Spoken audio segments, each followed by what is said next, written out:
Hello students, मेरा नाम है रोहित एंड आज की वीडियो में मैं आपको बताने वाला हूँ लीनियर ट्रांसफॉर्मेशन की एलिमेंट्री प्रॉपर्टीज। इससे पिछली वाली वीडियो में मैंने आपको बताया था जो लीनियर ट्रांसफॉर्मेशन उसके एग्जांपल्स और उसकी डेफिनेशन। उससे मैंने आपको 5 एग्जांपल बताए थे। तो अब मैं आपको कराने वाला हूँ इसकी एलिमेंट्री प्रॉपर्टीज, और ये भी क्या है, बहुत इंपॉर्टेंट है, क्योंकि आप जब आपको लीनियर ट्रांसफॉर्मेशन करने आ गया ना, तो आप ये कर पाओगे। ठीक है, पर अगर आपको लीनियर ट्रांसफॉर्मेशन नहीं करना आता और आप डायरेक्ट इस पर नहीं आ सकते, ठीक है, तो आपको पहले वो सीखना पड़ेगा। तो अगर आपने मेरी पिछली वाली वीडियो नहीं देखी है तो उसको देख लेना, उसके बाद इस वाली वीडियो को देखना। देखिए, पहले वाला प्रॉपर्टी क्या कहती है, डायलेशन। अगर किसी क्वेश्चन में आ गया कि भाई ये ट्रांसफॉर्मेशन डायलेशन में है, तो उसमें क्या होगा, ये कंडीशन लगेंगे सारे। ठीक है, तो देखिए क्या कंडीशन है, ट्रांसफॉर्मेशन R2 से R2 बी डिफाइंड बाय, मतलब ये R2 नहीं, R3 R4 कुछ भी हो सकता है, पर ये दोनों सेम होने चाहिए। ठीक है, डिफाइंड बाय TR, ये मतलब जो ये ट्रांसफॉर्मेशन होती है डायलेशन की, जिसकी हमें पता है कि हम TX लिखते हैं ट्रांसफॉर्मेशन को। ठीक है, देखिए यहाँ पर क्या करते हैं, ट्रांसफॉर्मेशन को हम क्या लिखते हैं, TX लिखते हैं ट्रांसफॉर्मेशन को, कि भाई ये इसमें ऐसे में कन्वर्ट हो गया। ठीक है, पर यहाँ पे क्या TR का मतलब है, ये डायलेशन है, डायलेशन वाली प्रॉपर्टी है।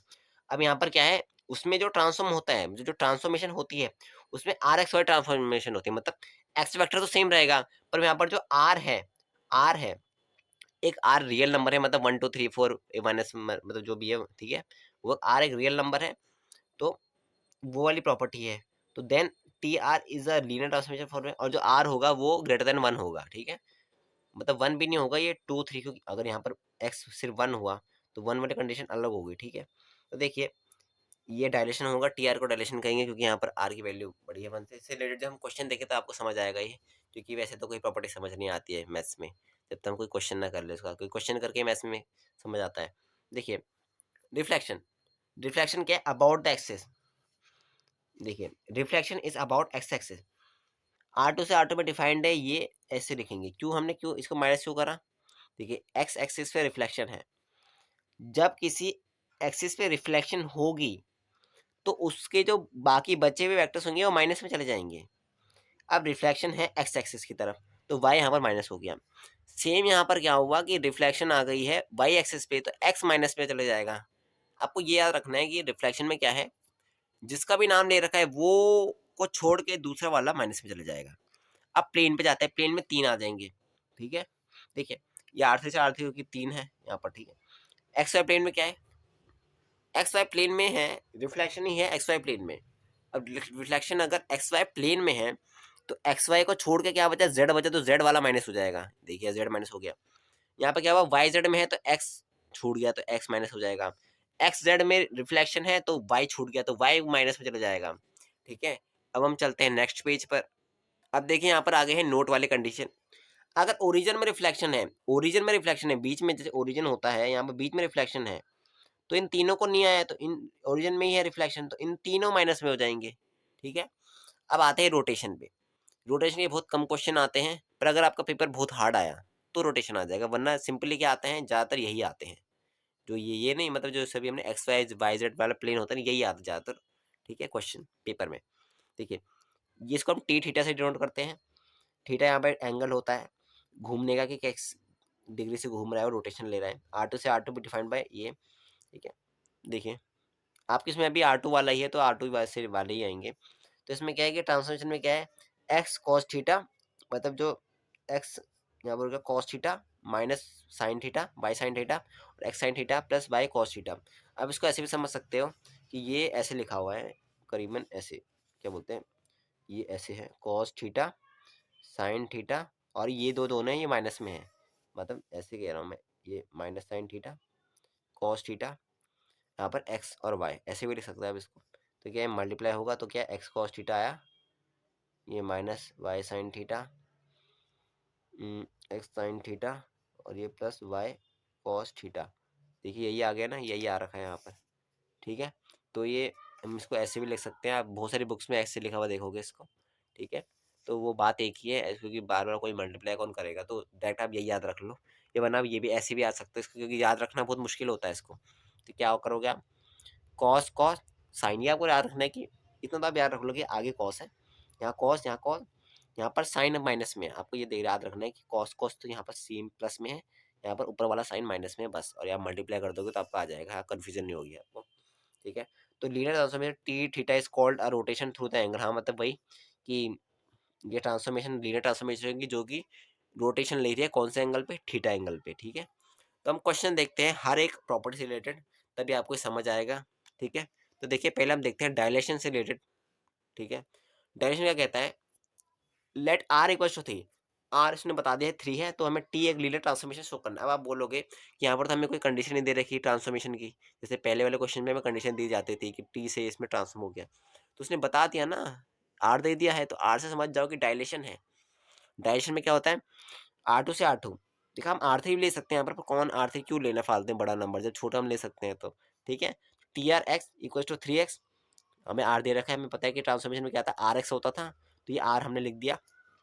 अब देखिए x इक्वल टू हमने लेट करा ये हुआ, और y हमने ये लेट करा, तो ट्रांसफॉर्मेशन जो होगी इसकी डायलेशन वाली, उसमें क्या होगा, देखिए ट्रांसफॉर्मेशन में क्या है 3 मल्टीप्लाई हो जा रहा है, इसमें 3 मल्टीप्लाई हो गया, सेम इसमें क्या होगा, इसमें 3 मल्टीप्लाई हो जाएगा। अब देखिए इसको x प्लस वाई करेंगे, x प्लस वाई करने पे क्या हुआ, x Y x1 plus x2, यहाँ पर y1 प्लस y2 लिख दिया हमने। अब हम चलते हैं नेक्स्ट पेज पर, देखिए पीछे हमारा सिर्फ यही आया था, ठीक है, यहाँ पर t था, बस tr था, तो हमने ट्रांसफॉर्मेशन में क्या होगा कि 3 मल्टीप्लाई हो जाएगा, इसमें भी 3 मल्टीप्लाई हुआ, 3 अंदर मल्टीप्लाई होगा, फिर तो सब में मल्टीप्लाई हुआ, यहाँ से इसको कॉमन लिया, इसको कॉमन लिया, यहाँ से 3 कॉमन लिया, यहाँ से 3 कॉमन लिया, ये निकाला हमने, तो देखिए TRX आ गया, TRY आ गया, ठीक है। अब हम चलते हैं नेक्स्ट वाली कंडीशन पे, तो नेक्स्ट वाली कंडीशन कहती है CX, ठीक है, तो CX ये CX से मल्टीप्लाई करा, उसके बाद क्या हुआ कि हमने जो ट्रांसफॉर्मेशन है उसमें 3 आगे मल्टीप्लाई हो जाएगा, यहाँ 3 मल्टीप्लाई हुआ, तो जैसे यहाँ 3 मल्टीप्लाई हुआ, यहाँ सी कॉमन ले लेंगे, सी बाहर चला जाएगा, तो यहाँ पर क्या हुआ 3C.3 ये हो गया, हमें पता है कि ये क्या है TRX है, TRX आ गया, दोनों कंडीशन अगर सेटिस्फाई हो गए तो ये एक लीनियरली ट्रांसफॉर्मेशन हो गया है। अब हम चलते हैं नेक्स्ट वाले क्वेश्चन पे जो कि रिलेटेड है रिफ्लेक्शन से। तो देखिए मैं आपको यहाँ पर डायरेक्ट रिफ्लेक्शन में एक्स वाई प्लेन वाला करा रहा हूँ, क्योंकि एक्स वाला भी इससे सिमिलर है, बस यहाँ पर क्या है कि यहाँ पर क्या है कि एक में माइनस हो जाएगा, उसमें भी क्या होता है कि जब एक्स पे होता है तो वाई माइनस हो जाएगा, वाई पे तो एक्स माइनस हो जाता है, तो वहाँ पर 2 × 2 वाला, तो ये 3 × 3 वाला भी सेम ही होता है, बस यहाँ पर क्या होंगे 3 हो जाएंगे, वहाँ पर 2 ही होते हैं, ठीक है। तो आप वो आराम से कर लोगे अगर आपको ये समझ आ गया तो। देखिए ये हमें दिया है कि for reflection about X Y plane, हमें शो करना है कि लीनियर ट्रांसफॉर्मेशन है टी। अब रिफ्लेक्शन अगर एक्स वाई प्लेन में है तो हमें पता है कि ये R3 कंडीशन है, क्यों, क्योंकि ये प्लेन है, प्लेन में क्या होता है 3 होते हैं X Y Z, X Y Z. अब यहाँ पर क्या है एक्स वाई प्लेन है, तो यहाँ पर ना जेड वाला जो होगा वो माइनस में होगा, ठीक है, जेड वाला माइनस में, क्योंकि यहाँ एक्स वाई प्लेन में रिफ्लेक्शन पड़ रही है इसकी। अब देखिए x equals to x1 y1 z1 हमने लिया, अब tx क्या होगा, tx होगा ट्रांसफॉर्मेशन क्या है, z वाला माइनस में हो जाएगा, तो ये z वाला माइनस में हो गया। सेम यहाँ पर लेट y इक्वल्स टू ये, यहाँ पर क्या हुआ ty में z वाला माइनस में हो गया। अब हम इनको जब ऐड करेंगे तो पहली वाली कंडीशन देखेंगे, तो पहली वाली कंडीशन में क्या आया, पहली वाली कंडीशन कहती है इन दोनों को ऐड करा, इन दोनों ऐड करने के भी ये आया।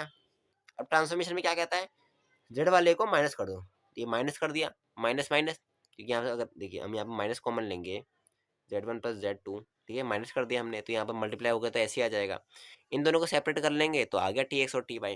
अब हम देखते हैं नेक्स्ट वाली कंडीशन को, तो देखिए यहाँ पर ये आ गई नेक्स्ट वाली कंडीशन TCX, CX हमें पता ही है, ये C को मल्टीप्लाई करेंगे तो ये आएगा। अब ट्रांसफॉर्मेशन जब हम करेंगे तो ये माइनस में हो जाएगा, ये पता है, तो देखिए माइनस में हो गया, ठीक है। अब यहाँ सी हमने बाहर ले लिया, x1 y1 माइनस z1 हमें पता है कि ये tx है, तो बस दोनों कंडीशन सेटिस्फाई हो गई है, तो ये लीनियर ट्रांसफॉर्मेशन है। अब हम चलते हैं रोटेशन वाला, और ये बहुत इंपॉर्टेंट है, वैसे ये आता नहीं है पेपर में, क्वेश्चन पेपर में आएगा नहीं, पर अगर आ गया डिफिकल्ट पेपर हो तो अभी देख लो क्वेश्चन एक इसका। देखिए let theta be a fixed angle in R2 में थीटा फिक्स्ड एंगल है, गिवन बाय ये ऐसे दे रखा है आपको, ठीक है, ये आपको पहले से दे रखा है वैसे, ठीक है, याद करने की जरूरत नहीं है। इस वाले क्वेश्चन में क्या पता ना दे, डायरेक्ट बोल दे कि रोटेशन का क्वेश्चन है, डायरेक्ट ऐसे ही बोल दे कि शो दैट एल रोटेट्स ये counter clockwise with angle theta and it's linear transformation, मतलब इसमें क्या है प्रूव करना है कि वो थीटा एंगल से घूम रहा है। अगर हम इसको प्रूव कर दे कि लीनियर ट्रांसफॉर्मेशन है, अगर मान लें ये भी नहीं दिया कि लीनियर ट्रांसफॉर्मेशन है, ये क्वेश्चन में नहीं दिया, सिर्फ इतना ही दिया है, तो इसमें प्रूव करना है कि ये एंगल थीटा से घूम रहा है, क्लॉकवाइज घूम रहा है, ठीक है, थीटा एंगल से।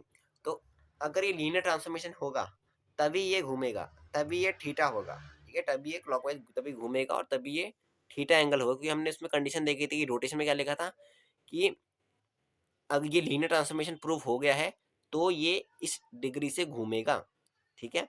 तो देखिए हमने लेट करा एक्स को ये, इसमें हम पुट करेंगे x1 को, ठीक है। ये क्या करना है, डायरेक्ट डायरेक्ट क्या करना है, x की जगह x1 या y की जगह y में पुट करना है। देखिए लीनियर ट्रांसफॉर्मेशन हो गई है इसकी, ठीक है। अब हम चलते हैं नेक्स्ट पेज पर। सेम हमने क्या करा, y वाला वेक्टर लिया, यहाँ पर x2 y2 लिया, और लीनियर ट्रांसफॉर्मेशन y की क्या हुई, यहाँ पर x2 y2 बस चेंज करना है आपको, ठीक है, और सब सेम रहेगा। अब क्या है, लीनियर ट्रांसफॉर्मेशन में x प्लस वाई ऐड करा हमने, ठीक है। ये वैसे इसको कुछ भी ले सकता है, ये इसने एल लिया है, पर अगर कैपिटल एल होता है तो वो लीनियर ट्रांसफॉर्मेशन होता है, ठीक है। पर उसने अगर बोला ये प्रूफ करना है तो आप प्रूफ कर देना।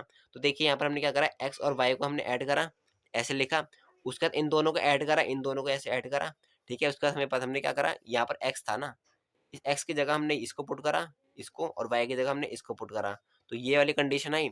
अब यहाँ से क्या हुआ, X one cos theta minus Y one sine theta, ऐसे हमने कॉमन लिया, दोनों को सेपरेट करा, तो हमें पता है कि ये एल एक्स आ गई, एल वाई आ गया। अब हम चेक करेंगे नेक्स्ट वाली कंडीशन, ठीक है।